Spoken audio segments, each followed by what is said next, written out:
Sua Bíblia aí comigo, no segundo livro de Reis, capítulo 5.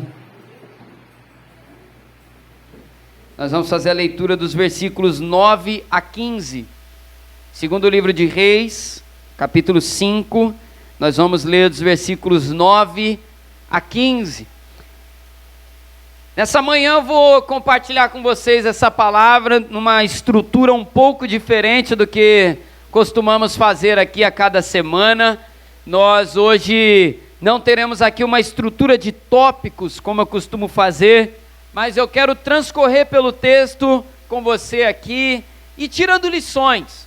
E eu gostaria que, mais do que nunca, nessa manhã você esteja atento àquilo que essa palavra tem para te ensinar, atento para aquilo que essa palavra tem para a sua vida especificamente, naquilo que é a sua rotina diária, naquilo que é a sua história fora daqui, e que você possa realmente, seu coração aberto e atento para a voz de Deus, que você seja edificado nessa manhã.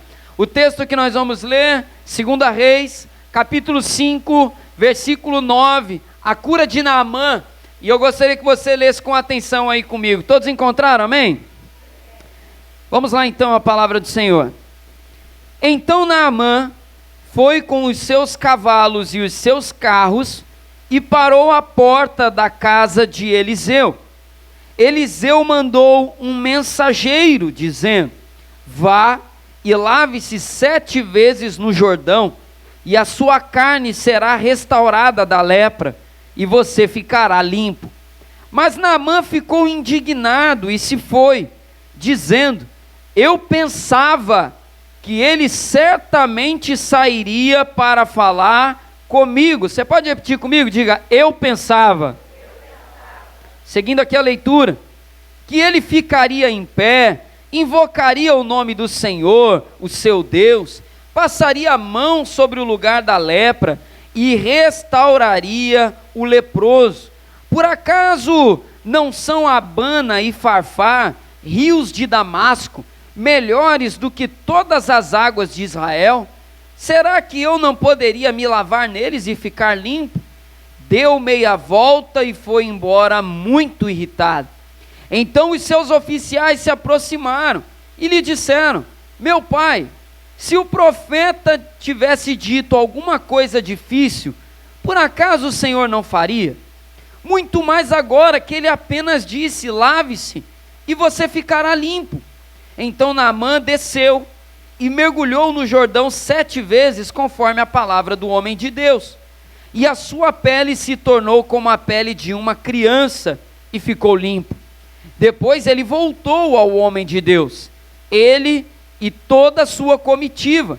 Veio, pôs-se diante dele e disse: eis que agora reconheço que em toda a terra não há Deus a não ser em Israel. E agora, por favor, aceite um presente deste seu servo. Leitura da palavra do Senhor. Feche seus olhos. Senhor, obrigado pela tua palavra nessa manhã. E, meu Deus, que ela fale conosco. Seja, Senhor, uma instrução para nosso viver. E que possamos, Senhor, crescer nessa palavra, sair daqui mais forte do que entramos, Senhor. Abençoe a vida de cada um que me ouve nesse momento. Seja, Senhor, aqueles que assistem aqui na igreja, ou seja, aqueles que assistem pela internet, que o Senhor possa falar a cada coração, em nome de Jesus, amém. Glória a Deus. Vamos lá, amados, a palavra do Senhor nessa manhã. Trago aqui um tema para nortear aqui nossa reflexão, e o tema da mensagem é: Deus faz como Ele quer. E essa palavra que temos aqui é um texto, uma história. Eu creio que muitos de vocês já devem conhecer o relato da vida de Naamã, mas antes de falar sobre Naamã, eu quero falar sobre os livros de 1º e 2º Reis. Os livros de Reis trata de um momento da história de Israel bastante curioso. É um momento da história, Andréia, em que Israel está vivendo um declínio. Se você for olhar atentamente a trajetória da história do povo de Israel, você vai perceber que os livros de Reis tratam ali de um momento, Edgar, que eles estavam caminhando em direção à ruína deles. E é muito interessante, Simone, perceber também que essa ruína acontece num momento, num período que finalmente eles têm um trono, eles têm um rei. Conforme você vai se lembrar, lá no primeiro livro de Samuel, nós temos ali no início o povo indo em direção a Samuel e falando: todo mundo tem reis ao nosso redor, queremos um rei também. E então o Senhor dá reis ao povo, e o Senhor declara para eles tudo o que seria consequência desse pedido. E eu quero começar essa palavra dizendo para você uma coisa: às vezes a melhor coisa que Deus pode fazer para nós é dar o que a gente pede, mas às vezes dura coisa é quando Deus dá o que a gente pede. Às vezes a gente fica meio bravo porque Deus não deu o que a gente pediu, da forma que a gente pediu e no tempo que a gente pediu, mas tem coisas que seriam uma verdadeira desgraça na nossa vida se Deus fizesse conforme o que pedimos a Ele. E naquele momento o povo de Israel, quando pede um rei, eles estão pedindo um rei por uma motivação totalmente errada, Zelinha.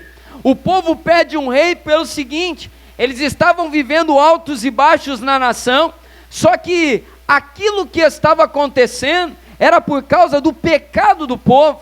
O povo tinha uma aliança com Deus, e na aliança estava lá, Rafael, muito bem estabelecido: se vocês andarem fiéis, vocês terão essas bênçãos. Agora, se vocês abandonarem a aliança que vocês têm comigo, vocês vão colher a consequência de sair debaixo das minhas mãos de poder. O Senhor então diz ao povo: vocês escolhem o que vocês querem. Fora da presença do Senhor existem consequências, e o povo então decide: nós queremos viver fora dessa aliança. Em muitos momentos eles fazem o que eles querem, eles adoram o que eles querem, eles tomam as atitudes que eles querem, e a consequência sempre vem. Deus sempre vai permitir você fazer o que você quiser, só que Deus também não vai impedir você de colher as consequências das suas escolhas. E o povo, quando pede um rei para Deus, o povo pede crendo no seguinte: se nós tivermos um rei, os nossos problemas são resolvidos, porque se alguma nação se levantar contra nós, nosso rei vai ter exército, nosso rei vai ter poder para conduzir todo mundo, e aí o nosso problema se resolve. Eles tentaram resolver um problema que deveria ser resolvido com arrependimento, colocando um remendo ali na vida deles. E o resultado, começa ali a monarquia em Israel, e os reis começam a governar, e nós percebemos que em diversos momentos os reis se desviam, porque eles passam a confiar mais na autoridade, no poder que eles exercem, do que na aliança com Deus. E o resultado então, uma queda constante da nação israelita, o reino se divide, o povo vai caindo, até chegar enfim no exílio babilônico, que é o último capítulo dessa trágica história de destruição daquela nação, como nós conhecemos no Antigo Testamento. E aí, amados, eu quero chamar a atenção de vocês então, porque o que Israel deveria viver, nós vemos nesse texto aqui do capítulo 5 que um sírio vive. E aí eu chamo a sua atenção para quem era Naamã.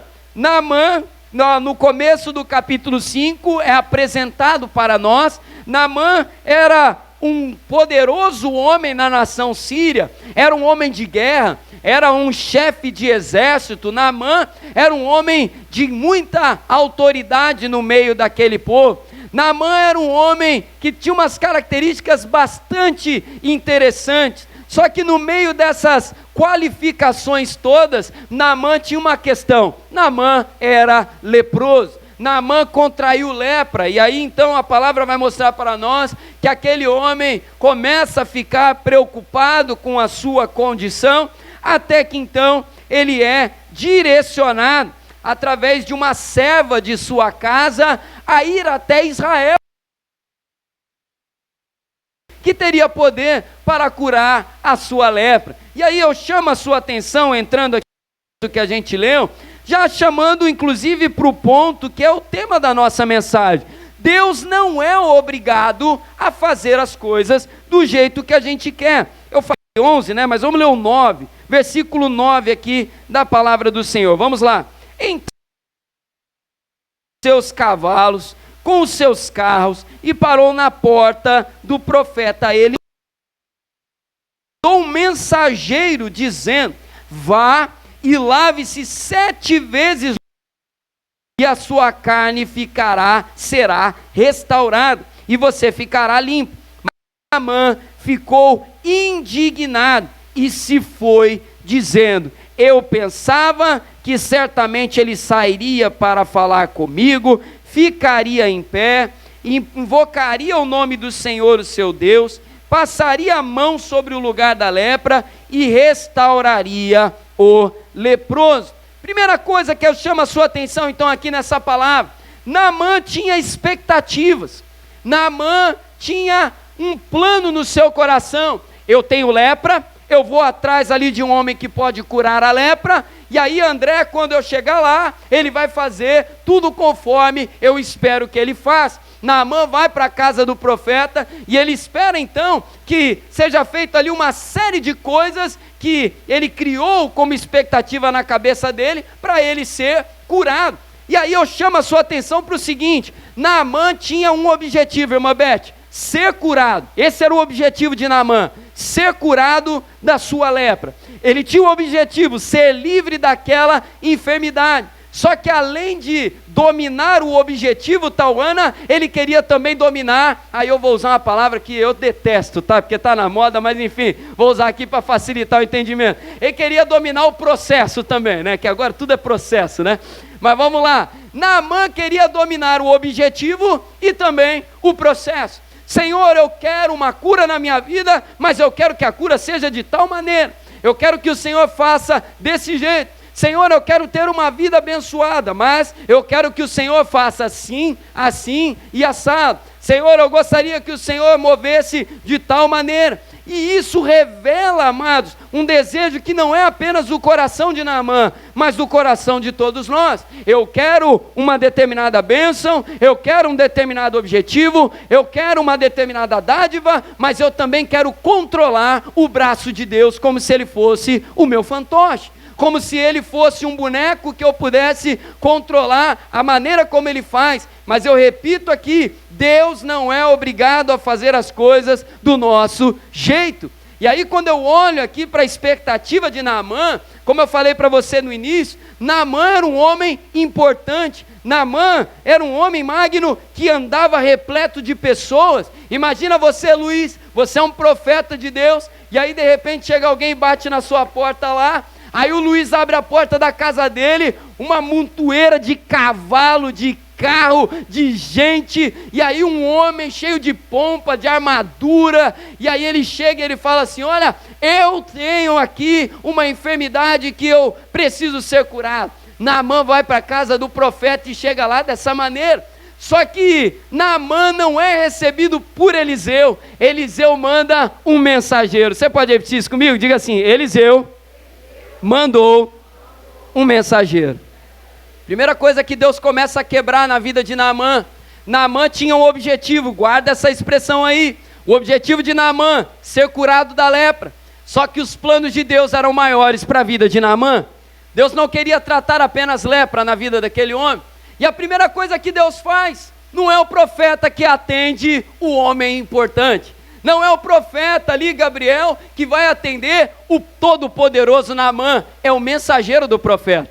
A coisa já fica meio engraçada, Alessandra, porque não é o rei que Naamã vai consultar, é o profeta. E além disso, Viviane, quando ele chega lá, é o mensageiro do profeta que vai falar com Naamã. E além disso, além do profeta não ir falar com Naamã, o profeta também manda um recado pelo mensageiro: ó, fala para Naamã dar 7 mergulhos lá no Rio Jordão. Fala para Naamã fazer isso, isso, isso, isso. E pronto, está resolvido. E despede esse homem para ele fazer lá o que ele tem que fazer. Só que Naamã esperava que, além de ser recebido pelo próprio profeta, E a Naamã também esperava que o profeta fosse seguir uma série de coisas que era costume religioso daquela época, porque não sei se você sabe, ele esperava que o profeta erguesse a mão em direção a ele, algo que era comum na cultura de encantamentos no Antigo Oriente. Era comum que um curandeiro chegasse na pessoa ali, Júlio, e ele erguesse a mão, fizesse ali toda uma cerimônia, né? Olha, agora eu vou curar você. E aí ele chega, ele ergue a sua mão e não para por aí. Ele seguia, o rito também incluía invocação, louvor da divindade ali que estava sendo invocada,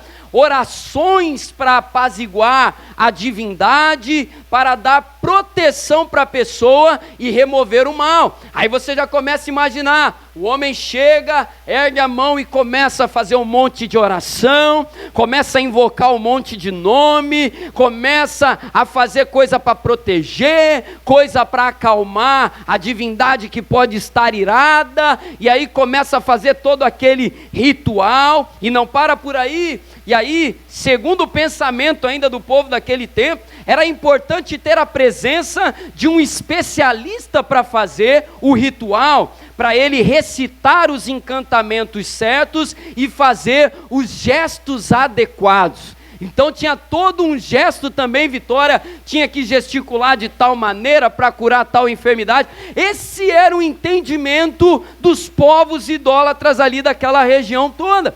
E Naamã esperava que todo esse rito acontecesse. E aí eu dei risada lá em casa, eu vou confessar para vocês, porque infelizmente muitos irmãos por aí têm expectativas um tanto parecidas com a de Naamã. Senhor, eu espero que o Senhor faça algo para impactar a minha vida. Eu gostaria que viesse tal pessoa e fizesse tal gesto para mim, falasse de tal e tal maneira, fizesse uma oração forte, me mandasse caminhar em cima do caco de vidro e depois pisar no fogo e subir de joelho o monte do Cardoso Fontes e dormir lá em cima e parará. A gente se revela nesse texto aqui, algo de Naamã e também de nós. Nós pensamos que o método é mais poderoso do que a mão de Deus. Nós pensamos que o método, a forma de fazer algo é mais importante do que o Deus que move. E aí se o pastor, o líder, o intercessor, o irmãozinho que vai orar, se ele não fizer tais procedimentos, isso aí não valeu, foi fraco demais. Eu lembro que uma vez uma pessoa me procurou, Josi, e ela veio pedir oração, eu orei por ela, e aí tempos depois eu fiquei sabendo que a pessoa saiu chateada da oração. Eu falei, mas saiu chateado por quê? Pediu para orar, eu orei, eu impus a mão, eu orei em nome de Jesus, ela pediu tais coisas, eu orei por tais coisas, apresentei lá todas as causas dela, só que a reclamação dela foi que a oração não foi forte como ela esperava. E aí eu não sei o que ela esperava, desse um soco na cara dela de repente para ser forte, não sei. Mas fato é que às vezes as pessoas pensam que o método é mais importante que o poder do Deus que faz. Deus é mais poderoso que os métodos. Deus não está condicionado a agir de uma maneira X ou Y, Deus age como quer. A palavra vai dizer, nosso Deus é Espírito, e o Espírito sopra onde quer, o Espírito faz conforme Ele quer. Se Ele quiser fazer de uma maneira barulhenta, como eu falei aqui recentemente, Ele faz. Se Ele quiser fazer no silêncio, Ele faz. Uma lição que eu deixo para você nessa manhã, não se preocupe com o método que Deus vai usar, se preocupe em estar debaixo da ação soberana desse Deus. Deus faz de maneiras multiformes, como diz a palavra.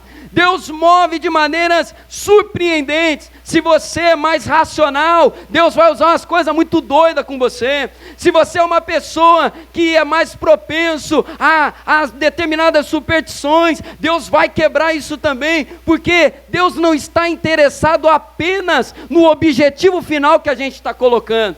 Repito aqui, o objetivo final de Naamã era a cura da lepra, mas Deus tinha coisas maiores para a vida de Naamã. E é por isso que Deus não ia fazer somente aquilo que Naamã esperasse acontecer. Expectativa é bom, mas devemos tomar cuidado com ela. Devemos tomar muito cuidado com essas coisas. Naamã esperava que Deus fosse atender a vaidade pessoal dele. Eu esperava, Gabi, que o profeta viesse falar comigo. Por que que Naamã tinha essa expectativa no coração dele? Porque ele era um homem importante na nação dele. Ele achava que merecia uma atenção diferenciada. Ele achava que ele merecia, Rogério, um determinado tipo de contato diferenciado. Afinal de contas, William, ele é o chefe de guerra da Síria. Afinal de contas, ele é um herói de batalha. Como que pode o profeta mandar um mensageiro para falar comigo? Primeira coisa então que Deus quebra ali, vaidade de Naamã. Uma outra coisa que Deus quebra ali também, os costumes de Naamã, como eu falei. Naamã confiava mais nos costumes do que na mão de Deus, e Deus mostra para Naamã, a gente vai ver isso no final do texto, que não é o costume que cura, é o Deus Todo-Poderoso que cura.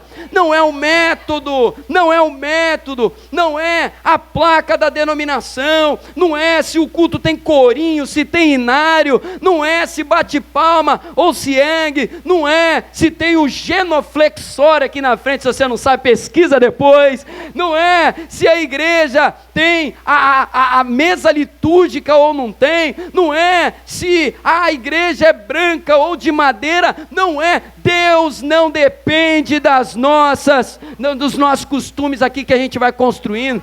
Deus age segundo o poder revelado na sua palavra. Às vezes a gente quer prender Deus ao método.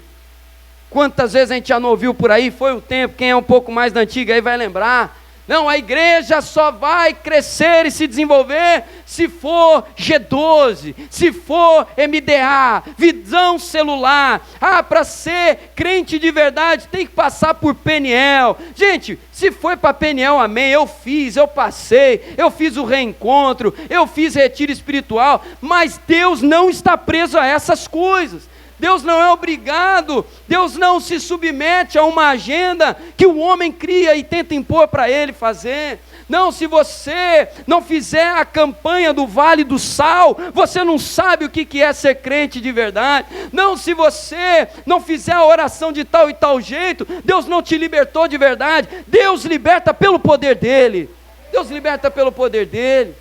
Deus é poderoso e é isso que ele está mostrando para Naamã nesse ponto aqui. Uma outra coisa que Deus vai mostrar para Naamã: eu sou maior do que a cultura que você vive.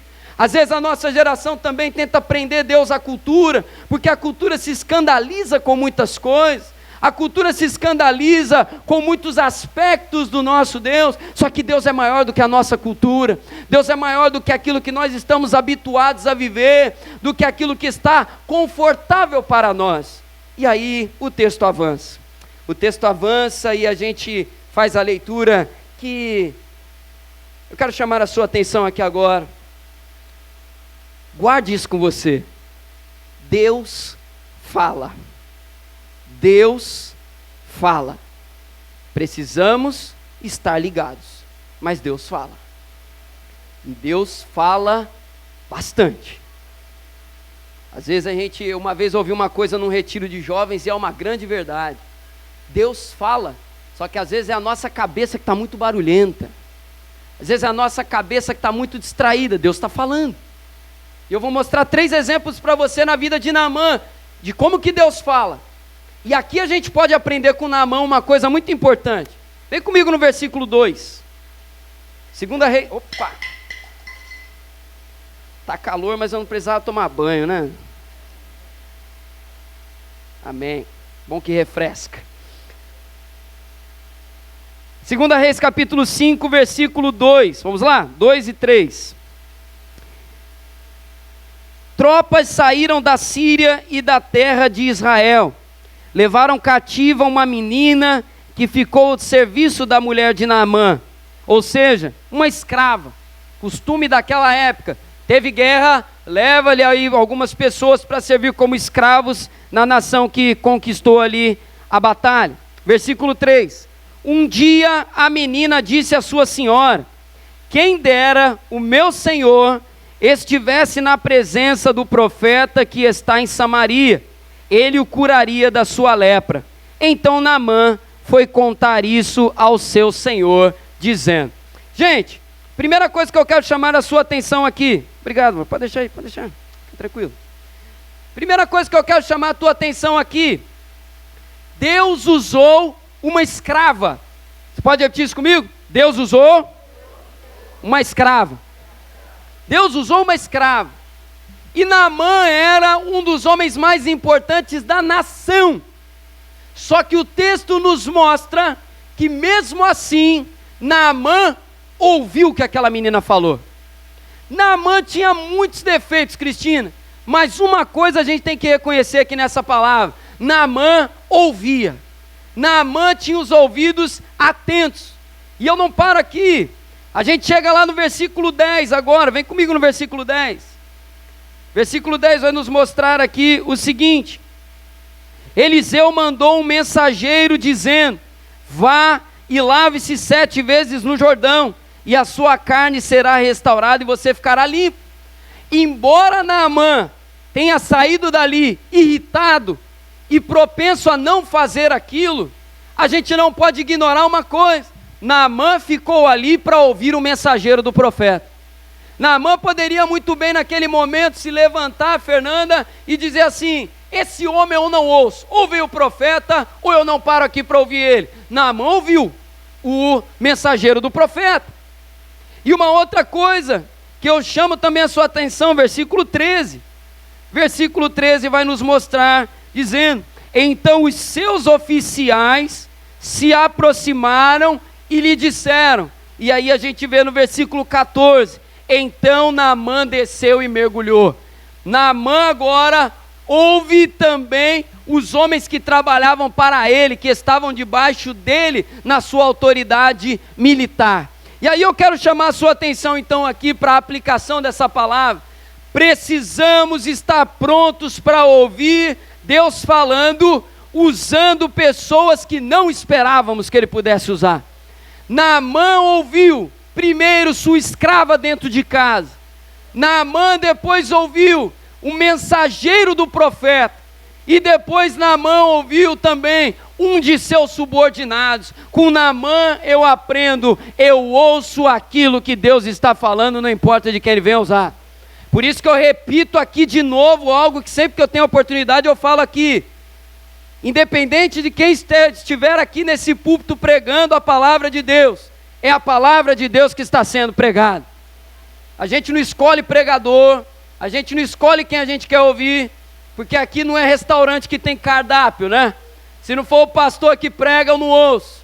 Ah não, se não for a Carla, eu não ouço. Se não for o Rogério, eu não ouço. Subir uma criança para pregar aqui, eu sento no banco para ouvir, porque a palavra de Deus está sendo pregada. Com Naamã eu aprendo a valorizar a voz de Deus, independente do instrumento que ele vai usar. O mais importante é a mensagem de Deus que está sendo lançada aqui. Nas 3 oportunidades, Deus falou, isso é o que importa. Deus falou. Às vezes ele vai falar na simplicidade de uma criança, como foi na casa de Naamã. Às vezes ele vai falar através de uma forma diferente, de um mensageiro de um profeta. E às vezes ele vai falar da forma de um amigo, companheiro de batalhas que fala igual o próprio Naamã. O importante é, não interessa o instrumento, interessa quem está soprando no instrumento para falar comigo. Com Naamã eu aprendo a ouvir a voz de Deus e a me atentar à voz de Deus. Naamã tinha uma característica interessante que a gente tem que aprender. Naamã era um bom ouvinte. Naamã estava propenso a ouvir pessoas que humanamente estavam numa posição inferior a dele. Naamã não só ouviu, mas ele também colocou em prática aquelas palavras. Ele ouve o que a menina fala e ele vai para Israel atrás do profeta que a menina falou. Ele ouve o que o mensageiro do profeta fala, fica meio ressabiado de fazer aquilo, fica chateado, mas quando ele recebe uma segunda palavra do seu oficial, ele vai para o rio e mergulha. Naamã ouviu e agiu. Aprendemos também, se Deus não é obrigado a fazer do jeito que queremos, precisamos estar prontos, Luiz, para ouvir o que Deus está falando, para fazermos então aquilo que Ele está ordenando. Eu ouço o que Ele fala e faço o que Ele manda. Essa é a dinâmica se a gente quiser viver o que Deus tem preparado. E antes de entrar na parte final aqui da mensagem, repito aqui, o objetivo de Naamã era ser curado de sua lepra, mas Deus tinha planos maiores para a vida de Naamã. Posso ouvir um amém? E aí eu fecho a palavra então, chegando aqui no fim do texto. Versículo 14. Então Naamã desceu e mergulhou no Jordão 7 vezes, conforme a palavra do homem de Deus. E a sua pele se tornou como a pele de uma criança, e ficou limpo. Depois ele voltou ao homem de Deus. Ele e toda a sua comitiva veio, pôs-se diante dele e disse: eis que agora reconheço que em toda a terra não há Deus a não ser em Israel. E agora, por favor, aceite um presente desse seu servo. Aí eu fecho a palavra costurando com o que eu levantei lá no começo. Lembra que eu falei dos reis de Israel? O final desse texto aqui nos mostra uma coisa agridoce, eu diria. Naamã viveu o que Israel deveria viver. Um estrangeiro, um sírio, viveu aquilo que Israel tinha que viver. Naamã, para você ter uma noção, Naamã era sírio, como eu falei aqui já. A nação da Síria era uma nação que servia um panteão de deuses. Não sei se você já ouviu falar em algum momento sobre o panteão dos arameus. Era o panteão servido pelos sírios, ou seja, um povo idólatra. Além disso, Naamã não conhecia a lei de Deus, não conhecia. Naamã não tinha a Torá, Naamã não tinha os escritos, Naamã não tinha contato com o ministério profético, Naamã não tinha nada daquilo. E mesmo com todas essas questões, Naamã soube reconhecer a soberania de Deus. E aí eu falei aqui semana passada pela manhã, torna a repetir. Tem causas que Deus coloca na nossa vida, só que a gente vacila e deixa passar para que outro que vem atrás viva no nosso lugar. Naamã viveu o que ao longo dos livros de 1ª e 2ª Reis, Israel tinha que viver. Um capítulo só da Bíblia, capítulo 5 de 2ª Reis, Cosme, é o exemplo para Israel. Um sírio veio para a terra de vocês, pisou no chão de vocês, ouviu o profeta de vocês, atendeu a voz de Deus e recebeu a sua cura. Essa bênção era para ser de vocês. O exemplo de Naamã nos mostra o como que nós perdemos oportunidade na nossa vida. E depois a gente fica observando e vendo: Senhor, mas fulano veio depois. Senhor, fulano chegou depois de mim. Fulano viveu menos que eu. Mas fulano chegou agora e já está vivendo essas coisas todas, por que eu não, Senhor? Às vezes a gente não vive certas coisas porque a gente perde tempo mesmo. Nem sempre é isso, mas muitas vezes é. E o exemplo de Naamã nos mostra. E quando eu olho para Cristo Jesus, quando eu olho para a vida de Jesus, ensinamentos de Jesus, isso está lá também. Certa ocasião, os discípulos viram ali um homem que não andava com eles, expulsando demônios, usando o nome de Jesus. E eles viram para Jesus e perguntam: mestre, quer que a gente vá lá e manda ele se calar? Só que Jesus fala para eles: não, quem não é contra nós é por nós também, deixa o homem lá. Ele é um dos nossos, está junto com a gente. Só que a mentalidade dos discípulos qual que era? Não, ele não está aqui, ele não comeu 1 quilo de sal com a gente, não chupou limão com a gente.